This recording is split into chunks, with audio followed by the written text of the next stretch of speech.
Ele queria prosperar. Queria ter paz. Queria ver a vida sair do lugar. Queria honrar a Deus, cuidar melhor da própria casa e finalmente respirar sem o peso constante da escassez. Mas, por mais que desejasse mudar, por dentro ele estava cansado, confuso e sem direção. Os dias passavam quase sempre da mesma forma. Contas chegando, preocupações crescendo, comparações silenciosas roubando a esperança. Ele olhava para a própria realidade e sentia que estava sempre correndo, mas nunca avançando de verdade. Todas as noites, ele fazia o que sabia fazer. Orava, pedia a Deus uma porta aberta, pedia uma resposta, pedia uma chance de reconstruir a vida. Em muitos desses momentos, suas palavras eram sinceras, seu coração estava quebrantado, sua necessidade era real. Mas, quando o dia amanhecia, quase tudo continuava igual. Ele ainda se distraía com facilidade, ainda adiava decisões importantes, ainda gastava energia com coisas que não construíam nada. Tinha desejo de vencer, mas não tinha constância. Tinha fé, mas ainda não havia entendido que fé também exige posicionamento. E, sem perceber, começou a alimentar dentro de si uma pergunta perigosa. Por que Deus ainda não mudou a minha vida? Essa pergunta parecia espiritual, mas escondia algo mais profundo. No fundo, ele queria colher uma transformação que ainda não estava disposto a sustentar com sabedoria, disciplina e obediência. Em vez de construir, ele observava. Em vez de aprender, comparava. Em vez de agir com direção, apenas esperava sentir que o momento certo havia chegado. E foi assim, entre a frustração e o silêncio, que algo simples chamou sua atenção. Ali perto, esquecida ao lado de papéis, preocupações e pensamentos soltos, estava a Bíblia que ele quase não abria mais. Naquele dia, ele a pegou não por costume, mas por necessidade. Não por obrigação, mas porque já estava cansado de continuar do mesmo jeito. Ao abrir as Escrituras, ele não encontrou uma promessa de riqueza fácil, não encontrou atalhos, não encontrou uma fórmula mágica para prosperar da noite para o dia. O que ele encontrou foi mais profundo. Ele encontrou princípios, encontrou sabedoria, encontrou direção.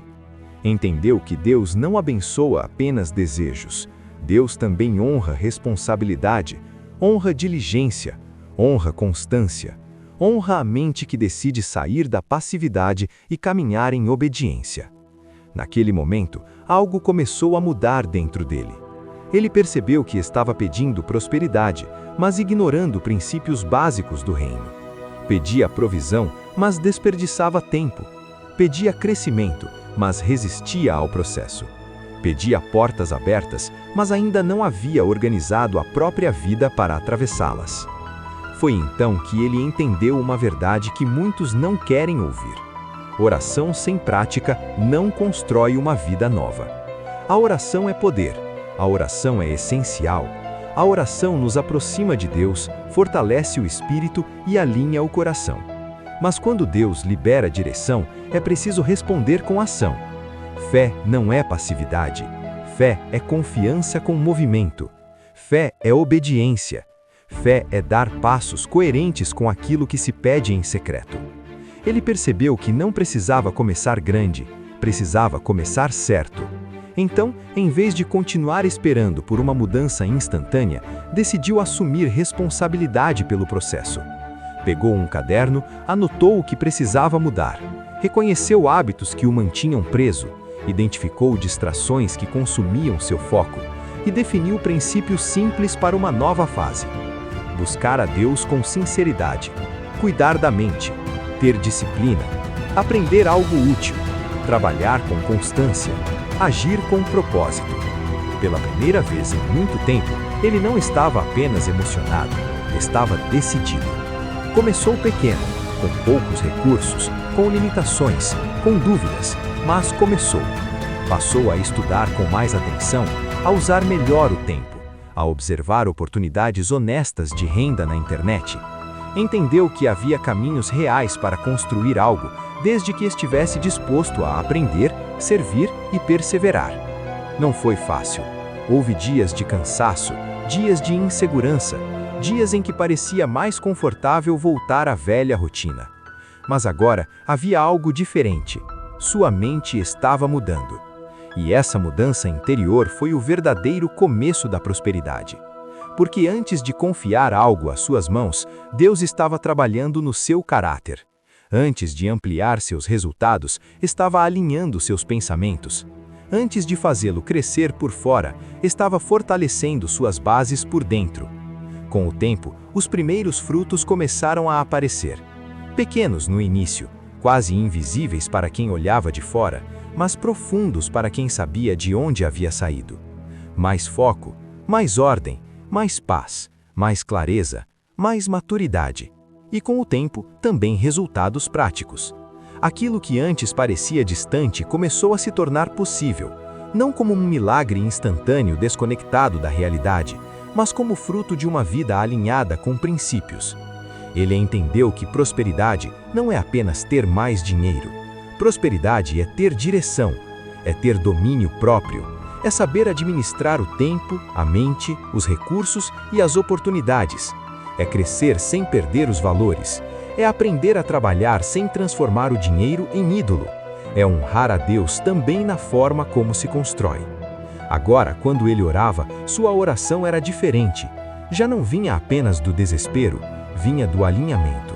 Ele continuava pedindo ajuda a Deus, continuava reconhecendo sua dependência do céu, mas também levantava todos os dias disposto a viver de forma coerente com aquilo que estava pedindo. E foi aí que ele percebeu algo poderoso. A verdadeira prosperidade começa quando o coração se alinha com Deus, a mente se renova e as mãos escolhem obedecer. Muitos querem a bênção, mas rejeitam o processo. Querem a colheita, mas desprezam a semente. Querem viver o novo, mas continuam presos aos hábitos antigos. Só que princípios do reino não podem ser ignorados. Quem pede mudança, mas não muda a mente, continua no mesmo lugar. Quem pede crescimento, mas foge da disciplina, continua improvisando a própria dor. Quem pede prosperidade, mas despreza a sabedoria, continua confundindo esperança com ilusão. Por isso, talvez o que esteja faltando na vida de muita gente não seja mais força, nem mais emoção, nem mesmo mais oportunidades. Talvez esteja faltando alinhamento. Alinhamento entre o que se pede e o que se pratica, entre a fé que se declara e a vida que se vive, entre a oração da noite e as escolhas da manhã. A história dele começou a mudar quando ele entendeu isso, não no dia em que pediu, mas no dia em que decidiu obedecer, no dia em que trocou desculpas por responsabilidade, no dia em que trocou comparação por aprendizado, no dia em que trocou ansiedade por constância. No dia em que percebeu que Deus não estava apenas tentando dar algo a ele. Deus estava tentando formar algo dentro dele. E essa continua sendo a diferença entre quem apenas deseja prosperar e quem realmente começa a construir uma vida próspera com propósito. Porque no reino, prosperidade não nasce depressa, nasce de princípio, nasce de sabedoria, nasce de temor, nasce de obediência. E quando esses fundamentos encontram uma mente renovada e mãos dispostas a trabalhar, o caminho começa a se abrir. Então, se hoje você tem orado por mudança, faça também esta pergunta a si mesmo. Quais princípios eu ainda estou ignorando? O que precisa mudar em minha mente, em meus hábitos e em minhas atitudes para que eu esteja preparado para viver o que tanto peço a Deus? Talvez a resposta que você procura não esteja em esperar mais um sinal. Talvez esteja em começar, com humildade, constância e fé, a viver aquilo que o Senhor já está te mostrando. Porque quem busca a Deus, renova a mente e age com sabedoria, não vive de ilusão. Começa a construir. E tudo o que é construído sobre princípios pode crescer com firmeza, paz e propósito. Se essa mensagem falou com você, inscreva-se no Reino e Renda e caminhe conosco em direção a uma vida de fé, sabedoria e prosperidade com propósito.